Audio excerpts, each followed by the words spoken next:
Sir आपका नाम? भावेश भी रोहिड़ा। सर कौन सा अटेम्प्ट था आपका ये मेरा फोर्थ अटेम्प्ट था। और इंटरव्यू? सेकंड। सर ओवरऑल आज आपका इंटरव्यू कैसा रहा? कंपैरेटिवली अच्छा गया, बट एक मेंबर मुझे लगा डिससेटिस्फाइड था कंपैरेटिवली। सर मतलब ऐसे कैसे पता चल जाता है कि एक जो मेंबर है वो डिससेटिस्फाइड है? क्वेश्चंस इस हिसाब से होते हैं ना, काउंटर क्वेश्चंस, तो उस हिसाब से अंदाजा आ जाता है। बट ठीक है, मेरा ओवरऑल तो मेरा एक्सपीरियंस अच्छा था। तो सर आपसे सबसे पहले कौन सा क्वेश्चन पूछा गया? क्वेश्चंस पूछे गए जर्नी के ऊपर, जो मेरी 9 बजे ट्रैवलिंग के ऊपर, हॉबी में के ऊपर, तो राजस्थान और ये सब के क्वेश्चंस थे। फिर मेंटरिंग एंड ट्यूटरिंग की बात आई, वहाँ पे क्वेश्चंस निकले। सर जो क्वेश्चंस थे वो मतलब आपकी हॉबी से रिलेटेड थे या करंट अफेयर से रिलेटेड थे या आपके डेप्थ से रिलेटेड थे? तीनों से थे। अच्छा तीनों से तीनों थे। तो सर जब आप गए इंटरव्यू देने तो सबसे पहला क्वेश्चन उन्होंने आपसे क्या पूछा? पहला 9 बजे ट्रैवल करके सबसे दूर की जर्नी कौन सी की है। अच्छा सर आपका जो एजुकेशनल बैकग्राउंड है वो क्या रहा है? Civil engineering. अच्छा सर अभी आपका ये इंटरव्यू कौन सा है? ये second interview. Sir second interview था, पहले आपने इंटरव्यू दिया तो कौन से ईयर में आपने इंटरव्यू दिया था? Last time. अच्छा तो सर कोई डिफरेंस आया इस बार और पिछली बार के इंटरव्यू में?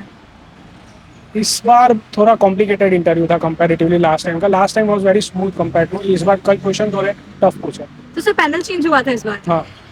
सर मतलब पैनल चेंज होने के कारण क्वेश्चन चेंज हुए हैं या मतलब ईयर में हर साल अलग अलग अंतर आ जाता है क्वेश्चंस में? वो तो अभी सब पैनल को कैसे हैं वो तो सब, जो सब में जाए उसको ही पता चलेगा। बट हाँ, शीलवर्धन सर की पैनल कंपैरेटिवली थोड़ी टफ होती है। अच्छा सर तैयारी आपने कहाँ से करी थी ओवरऑल इस एग्जाम की? मैंने खुद सेल्फ स्टडी की थी।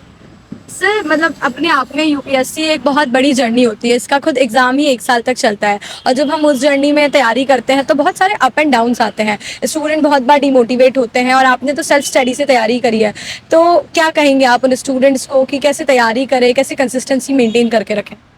मोटिवेशन तो चाहिए इसमें।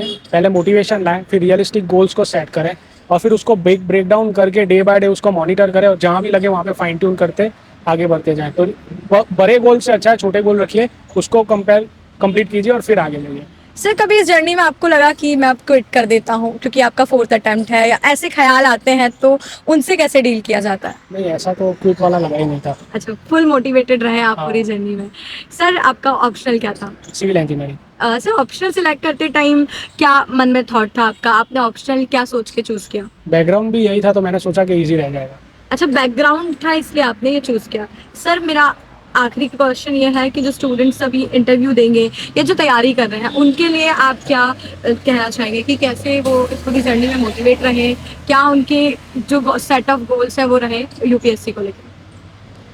पहले तो डाइवर्सिफाई रिसोर्सेज की जगह कन्फाइंड रिसोर्सेज कर दीजिए और फिर उन रिसोर्सेज के ऊपर ही आप काम कीजिए। बहुत सभी जगह भागने से अच्छा है कन्फाइंड रिसोर्सेज रहिए, वो रखिए और छोटे छोटे गोल बनाइए और फिर आगे बढ़ते जाइए। सर हाँ मॉक दिए थे आपने इंटरव्यू? इस बार मैंने दिए थे। मॉक हेल्पफुल थे आपके लिए? कुछ नहीं, मॉक से कुछ ही नहीं। मैंने 15 इस बार दिए थे पर कुछ काम का मॉक और रियल में कुछ डिफरेंस है या बहुत नहीं? डिफरेंट होता है। तो सर जब आप इंटरव्यू देने गए तो मतलब आपको एंजाइटी थी या कॉन्फिडेंस थी, क्योंकि आपका second interview I guess third interview, तो फिर आप मतलब जब इंटरव्यू देने गए तो कैसे आपने वहाँ डील किया? एंजाइटी तो थी इस बार कंपैरेटिवली, बट ठीक है, वो फिर आप अंदर जाते हो तो वो काम होता ही है, सिचुएशन तो करवा ही देते हैं। ओके सर, बाकी best of luck sir, thank thank you. You so thank much. You. Thank you.